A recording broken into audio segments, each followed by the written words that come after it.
दोस्तों, धनुर्धर तो बहुत हुए हैं, लेकिन एक ऐसा भी धनुर्धर था जिसकी विद्या से भगवान श्री कृष्ण भी सतर्क हो गए थे। एक ऐसा भी धनुर्धर था जिसको लेकर द्रोणाचार्य भी चिंतित हो गए थे। तो आइए दोस्तों, आज हम आपको बताते हैं महाभारत के ऐसे 5 सर्वश्रेष्ठ धनुर्धरों के बारे में। नंबर 1, भगवान श्री कृष्ण।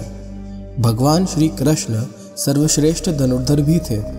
यह बात तब पता चली जब उन्होंने लक्ष्मणा को प्राप्त करने के लिए स्वयंवर की धनुष प्रतियोगिता में भाग लिया था। इस प्रतियोगिता में कर्ण, अर्जुन और अन्य कई सर्वश्रेष्ठ धनुर्धरों ने भाग लिया था।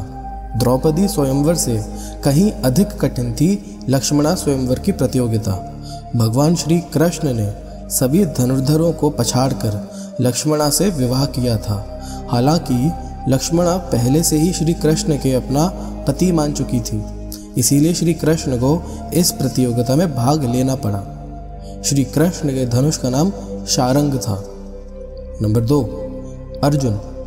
5 पांडवों में से एक अर्जुन की धनुष विद्या भी जग प्रसिद्ध थी।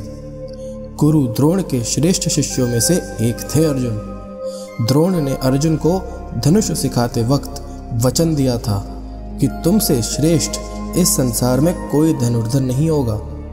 अर्जुन के धनुष की टंकार से पूरा युद्ध क्षेत्र गूंज उठता था। नंबर 3, एकलव्य। गुरु द्रोण की मूर्ति बनाकर मूर्ति के समक्ष एकलव्य ने धनुष विद्या सीखी थी।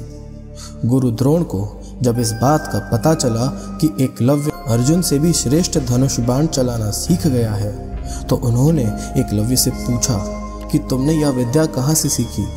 इस पर एकलव्य ने कहा, गुरुवर, मैंने आपको ही गुरु मानकर आपकी मूर्ति के समक्ष यह विद्या को हासिल किया था। इस बात पर द्रोण ने कहा कि तब तो हम गुरु दक्षिणा के हकदार हैं। एकलव्य यह सुनकर प्रसन्न हो गया और कहने लगा, मांगिए गुरुदेव, क्या चाहिए। द्रोण ने कहा कि तुम जिस हाथ से प्रत्यंचना चढ़ाते हो, मुझे उस हाथ का अंगूठा चाहिए। अर्जुन को दिए वचन की रक्षा के लिए ही उन्होंने एकलव्य से उसका अंगूठा मांगा था। नंबर 4, कर्ण। वैसे तो महाभारत काल में सैकड़ों युद्ध हुए हैं, लेकिन कहते हैं कि युद्ध में कर्ण जैसा कोई धनुर्धर नहीं था।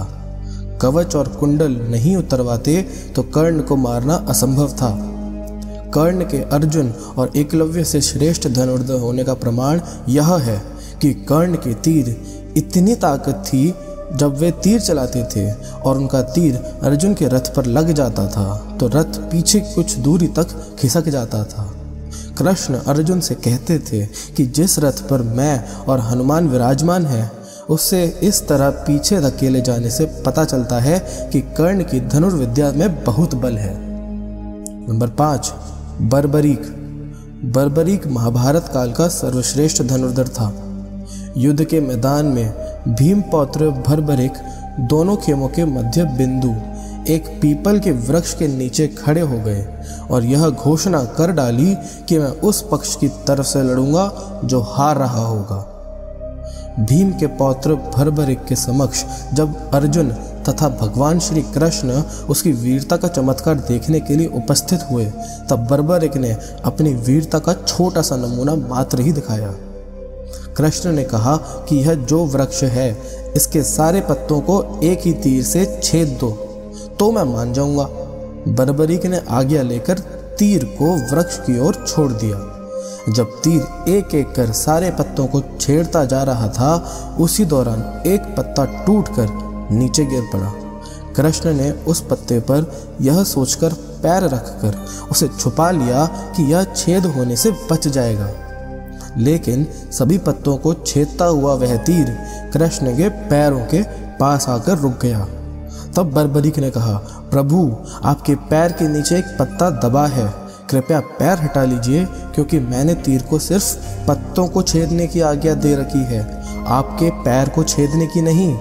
उसके इस चमत्कार को देखकर कृष्ण चिंतित हो गए। भगवान श्री कृष्ण यह बात जानते थे कि बर्बरीक प्रतिज्ञावश हारने वाले का साथ देगा। यदि कौरव हारते हुए नजर आए तो फिर पांडवों के लिए संकट खड़ा हो जाएगा और यदि जब पांडव बर्बरीक के सामने हारते नजर आए तो फिर वह पांडवों का साथ देगा। इस तरह वह दोनों ओर की सेना को एक ही तीर से खत्म कर देगा। दोस्तों, आपका इस बारे में क्या कहना है हमें कमेंट के माध्यम से ज़रूर बताएं, और वीडियो पसंद आई हो तो लाइक या शेयर करना मत भूलिएगा। हम आपको मिलते हैं अगली वीडियो में।